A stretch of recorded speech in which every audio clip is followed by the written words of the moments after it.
4 starts right now. First at 4, a GRPD officer with an already controversial past is back in the spotlight. In a recent post to his Facebook page, he appears to admit to racial profiling while on the job. Doug Reardon joining us now with more from 2 men who are at the center of another strange post. Doug? Yeah, Derek and Janice, in one post, Officer William Ted, who is black, says he pulls people over in certain areas strictly based on what car they drive and the color of their skin. In another post, he claims that the Black Lives Matter movement is a cult and calls out 2 local activists for doing more harm than good.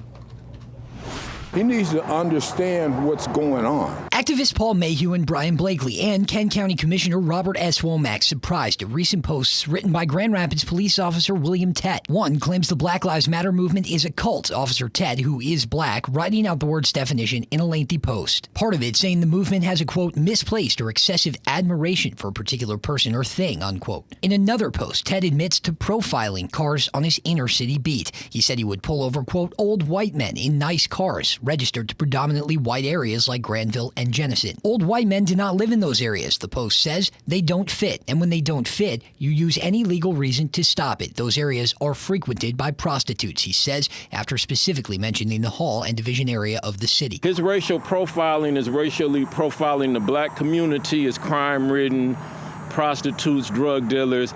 He's racial profiling white Americans that if they come into that neighborhood, they're only looking for drugs. They couldn't possibly live there or have black friends there. WOMACK and Mayhew were mentioned by name in another of Ted's posts, accusing them of, quote, continuing to keep the hate and anger alive. That's his opinion, but once he says, so after 10 o'clock, I'm stopping white people who drive good cars that come into this area, as if that area only has prostitution and drugs to provide for the white community.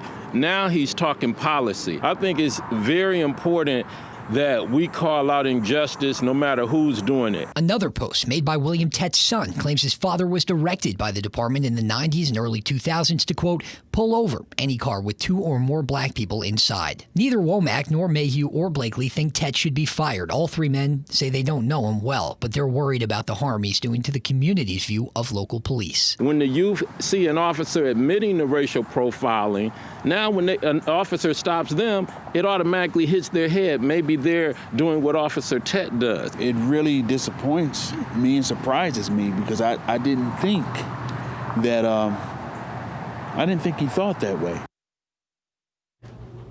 And we did reach out to GRPD today. They referred us to the very same statement that they gave us a few days ago, stating that they are aware of the posts and they are being investigated. There was also some controversy, guys, surrounding Ted when he was the first officer to arrive on scene after his brother shot and killed a man in Grand Rapids after a fight. His brother wasn't charged, and Ted removed himself after learning what had happened. Derek, Janice.